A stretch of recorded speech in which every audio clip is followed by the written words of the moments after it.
There's a Gallup poll that shows that 28% of Americans believe that the Bible is literally true and should be taken as the literal truth. Are you one of those? Yes.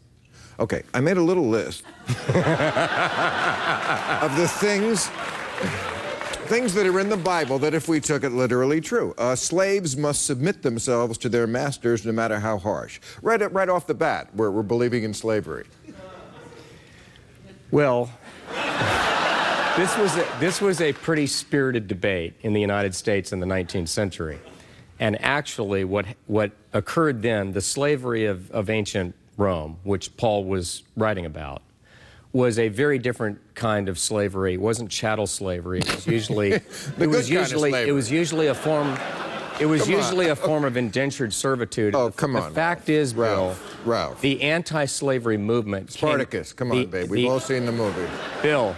There's no good slavery. See, no, I didn't say it was good. I'm not advocating it as a labor system. But the Bible does. I'm saying it was totally the Bible different. is okay with slavery. No, it doesn't. Oh, come and the on, anti-slavery movement in the United States came out of the churches. It was a product of the Second Great Awakening. If a woman has, and I talk about that in my book. If a woman has sex before she's married, the men of the city must stone her to death.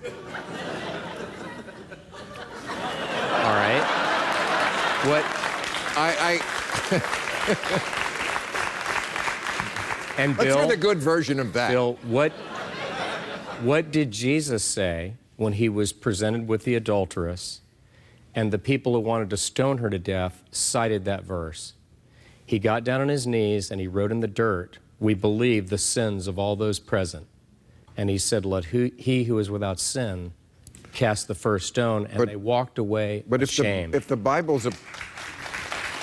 That's in the Bible. If the Bible's a perfect book written by a perfect guy, why is this part in there? If a woman has sex before she's married, why did Jesus need to come along to correct his dad? I don't get it. Because humankind is fallen and is sinful, and we all fall short of the glory of God. So 400 years, that, but 400 years after the Abrahamic covenant, the law was presented. But I'm asking you about the Bible. It said that the people think the Bible should be literally taken true. And these are the literal words in the Bible from God. Yeah, I mean... But Bill, you're ignoring the New Testament. Not one of those verses occurs in the New Testament. You're ignoring the New Covenant. So the Old Testament, the Jew God, he's bad. No, I didn't say that. He's... Bill. But he said this. Bill. He said this thing. Bill, Jesus he said was this a Jew. thing and a bunch of other crazy shit. Jesus. He said this thing. He said this.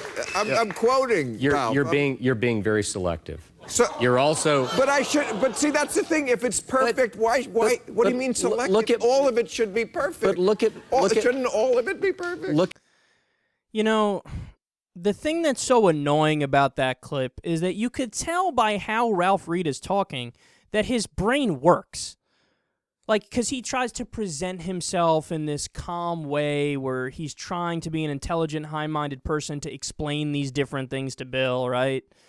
But it's clear that he's decided he's going to be a master rationalizer, okay? In other words, the way that reason and logic and rationality works is you have to let the evidence build upon itself until it comes to its own conclusion. And then you go, oh, okay, I see how it works. So, for example, you know, researchers might have gone into the question of figuring out how old the Earth is, and they don't know what the answer is. Anybody who's honest at one time would say, I don't know how old the Earth is. But then when you do enough radiocarbon dating and you can figure out the proper ways to go about finding it out, right? Go deep into the layers of ice or rock or whatever, however the specific way is that they find it out, then they go, oh, okay, all the evidence points to the fact that it's 4.54 billion years old. Therefore, we accept that it's 4.54 billion years old. They didn't start with the idea that it's 4.54 billion and then work backwards from that. Just by the same token, the way they figure out the age of the universe, what they do is they have these incredibly high-powered telescopes or microscopes, whatever they're called, the ones that could go really far out into the sky. And they figured out that, oh my God, we're expanding. The universe is expanding. And by the way, that's how they come up with the Big Bang Theory, because they know that if you do the math on it and you go back far enough in time, it comes to a single point. The universe comes back to a single point. So you need to do the calculations. You measure it one day, how far out it is, then you come back another day and measure it again. So what they found is when you do the math on it, you realize, it works out to about 13.9 billion. So they realized that the universe had to start about 13.9 billion years ago. Okay? So they let the evidence pile on itself, and then they came to the conclusion.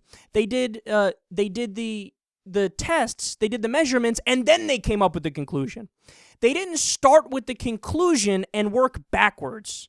They didn't say, we want to prove it's 13.9 billion, and then they work backwards. But that's what he's doing. He's going, the Bible has to be true because I believe it, and therefore I'm going to go out there, and when Bill Maher points out absurdities in the Bible, I'm going to do this little tap dance and say, no, let me tell you why that doesn't make sense and why you're wrong and why the Bible's still the literal word of God, even though you just said something that I disagreed with.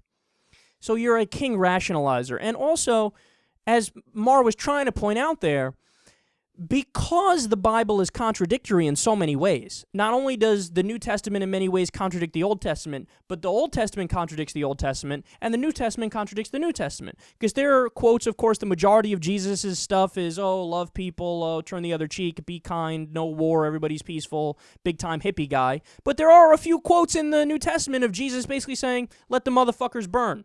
In fact, I was just reading some earlier where he's talking about how people who don't believe, they will all burn in hell. So which is it, dude? So there's contradictions in the New Testament and the Old Testament, and from the Old Testament to the New Testament, and because the book is contradictory, of course, by definition, it's impossible for it to be literally true. You know? That's like saying, I have long hair and I have short hair right now. That statement, I have long hair and I have short hair right now. And then somebody says, that's literally true. Well, how could that be literally true? I either have long hair or I have short hair. I can't have both at the same time. Look at my head. It's one or the other. It's not both. It can't be both. It's impossible. It's a logical impossibility. But they still claim, no, it's literally true that you have both long hair and short hair right now. In other words, what they say is, the rules of logic don't apply to the conversation when we're talking about God. Well, isn't that fucking convenient? Then the whole conversation is useless anyway. Because no matter what we say, no matter what we point out to you, no matter what evidence or proof there is, no matter how much we use logic or reason or rationality, you're going to do the tap dance and you're going to say, no, I'm still right because I'm right, and I don't care about all the things that you're pointing out. Well, silly people talk like that.